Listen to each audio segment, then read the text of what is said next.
They can be.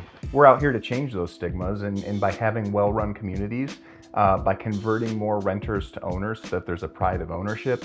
Longevity is definitely affected by ownership. So there's different numbers that I've heard, but it can be either a very transient community where you're seeing turnover of residents in 2 to 3 years, or in the more heavily owner-occupied buildings, we're going to have manufactured homes that are owned by people who have been there for 7 to 12 years. And that adds a pride of ownership, it adds stability, it adds neighborhood, it adds community. Those are all things that when you know your neighbors, your life is just better. It's one of those things that I've lived in multi-story apartment buildings, and I don't know who my neighbors are from month to month, and I didn't ever feel as connected in there as I do in a home. You know, what do people think of when they hear manufactured housing communities? They think trailer trash, they think slumlords.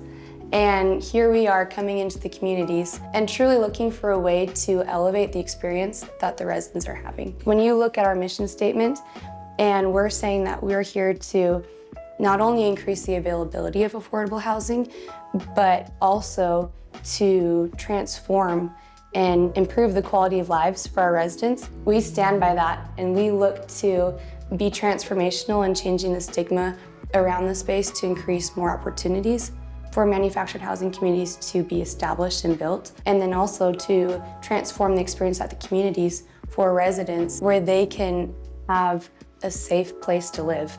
That's clean, that's friendly. Not everyone has that. I think a lot of people still have that stigma of manufactured housing. I think too many people associate it with trailer parks. I did, because I didn't know the quality of the home. I didn't know the type of people that were living in manufactured housing. I didn't know the kind of communities that exist in this industry. And I think there's just a lot of people out there that don't understand that. Slowly but surely, we're getting to a point that more and more are becoming aware of that, especially also as just people learn more about the quality. You know, if you look back and you see that HUD standards were established in the mid-70s. Manufactured housing as it exists today is very young. It's very new. So people still look back at trailer parks, but it's not trailer parks. These are very clean, nice, high quality communities that people can move into. Here's a very good story. When I was little, my mom worked in this industry for, all growing up, my mom was in this industry. And so I would always make fun of her and say that she worked for trailer parks. And then when I got into this industry and really started understanding this business, these are not trailers by any shred of a chance, right? Because I've climbed under these homes, I've been in and out, all around, top to bottom, right? We have a lot of these homes that are physically set into the ground. I mean, you couldn't move these houses if you tried. So to tell me that these are trailer park communities would be telling me that I don't have blood in my body. They're not. And to talk to the people that live in these communities, this is their lifeblood.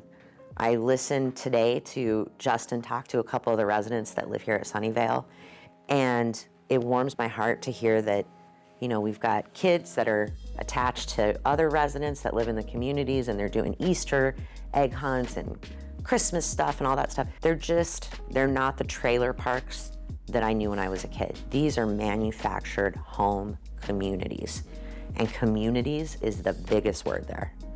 That's the biggest part about this.